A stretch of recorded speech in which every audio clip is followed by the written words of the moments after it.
అందరికీ నమస్తే అండి. Welcome back to our channel. ఈరోజు వీడియోలో 2024వ సంవత్సరంలో శ్రీరామనవమి ఎప్పుడు ఏ తేదీన వచ్చింది, నవమి తిథి ఎప్పటి నుండి ఎప్పటి వరకు ఉంటుంది, పూజ చేయవలసిన సమయాలు, పూజ చేసే సమయంలో చదవవలసిన శ్లోకాలు, స్వామివారికి ఏ నైవేద్యాలు సమర్పించాలి, శ్రీరామనవమి యొక్క విశిష్టత గురించి ఈ వీడియోలో క్లియర్గా తెలుసుకుందామండి. వీడియోలోకి వెళ్ళే ముందు చిన్న రిక్వెస్ట్ అండి. కొత్త వాళ్ళు ఎవరైనా ఫస్ట్ టైము మన ఛానల్ని చూస్తున్నట్లయితే ఛానల్ని సబ్స్క్రైబ్ చేసుకొని పక్కనే ఉన్న బెల్ ఐకాన్ని యాక్టివేట్ చేసుకోండి. ఈ విధంగా చేయటం వలన నేను పెట్టే ప్రతి వీడియోని మీరు మిస్ కాకుండా చూడగలుగుతారండి. అదేవిధంగా వీడియో నచ్చితే కనుక తప్పకుండా లైక్ చేసి షేర్ చేయండి. విష్ణుమూర్తి దశావతారాల్లో 7వ అవతారంగా రావణ సంహారం కోసం శ్రీరాముడు వసంత ఋతువులో చైత్ర శుద్ధ నవమి గురువారం నాడు పునర్వసు నక్షత్రపు కర్కాటక లగ్నంలో అభిజిత్ ముహూర్తంలో అంటే మధ్యాహ్నం 12 గంటలకు త్రేతాయుగంలో జన్మించారు. శ్రీరాముని జన్మదినమైన చైత్ర శుద్ధ నవమి నాడు శ్రీరామనవమిగా జరుపుకుంటారు. అయోధ్య రాజైన దశరథుడు రాణి కౌసల్యాదేవి జరిపిన పుత్ర కామేష్టి యాగ ఫలితంగా కలిగిన సంతానం శ్రీరాముడు. 14 సంవత్సరాల అరణ్యవాసము, రావణ సంహారము తరువాత శ్రీరాముడు సీతా సమేతంగా అయోధ్యలో పట్టాభిషిక్తుడైంది కూడా ఇదే రోజండి. అంతేకాకుండా శ్రీ సీతారాముల కళ్యాణము జరిగింది కూడా ఇదే రోజు.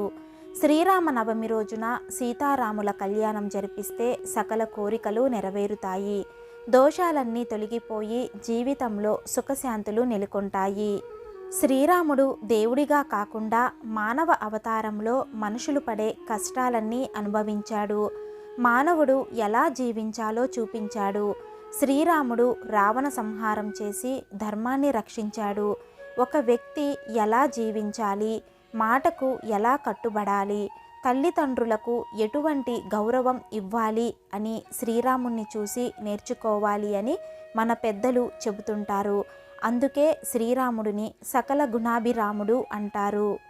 పెళ్లి కాని ఆడపిల్లలు, అలాగే వివాహంలో ఏమైనా అడ్డంకులు ఏర్పడుతున్న వాళ్ళు సీతారాముల కళ్యాణంలో ఉపయోగించే అక్షింతలు తల మీద వేసుకోవటం వలన వివాహం జరుగుతుంది అని నమ్ముతారు.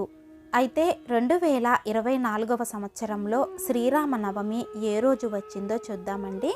ముందుగా మనకు నవమి తిథి వచ్చేసి ఏప్రిల్ 16, 2024 మంగళవారము మధ్యాహ్నము 1:23 తిథి ప్రారంభమయ్యి ఏప్రిల్ 17, 2024 బుధవారము మధ్యాహ్నము 3:14 నవమి తిథి ముగుస్తుంది. కాబట్టి సూర్యోదయానికి ఉన్న తిథి ఆధారంగా మనము బుధవారము అంటే ఏప్రిల్ 17వ తేదీన శ్రీరామనవమి జరుపుకోవాలి. అయితే పూజ చేయవలసిన శుభ సమయాలు ఏప్రిల్ 17వ తేదీ బుధవారం రోజు ఉదయము 10:52 నుండి మధ్యాహ్నము 1:22 లోపు చేసుకోవాలండి. పూజ చేసేందుకు మనకు మొత్తము 2:31 శుభముహూర్తం ఉంది.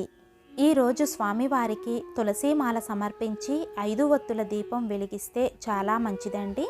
స్వామివారికి ఈ రోజున నైవేద్యంగా పానకము, వడపప్పు, చలిమిడి, అరటిపళ్ళు మొదలైన వాటిని సమర్పించాలి. అదేవిధంగా ఈరోజు స్వామివారిని పూజించే సమయంలో శ్రీరామ రక్షాసూత్రాన్ని, శ్రీరామ అష్టోత్తరాన్ని, శ్రీరామ అష్టకము, శ్రీరామ సహస్రనామాలు పారాయణం చేస్తూ శ్రీరాముణ్ణి పూజిస్తే చాలా మంచిది. చూశారు కదండి ఇవాల్టి వీడియో.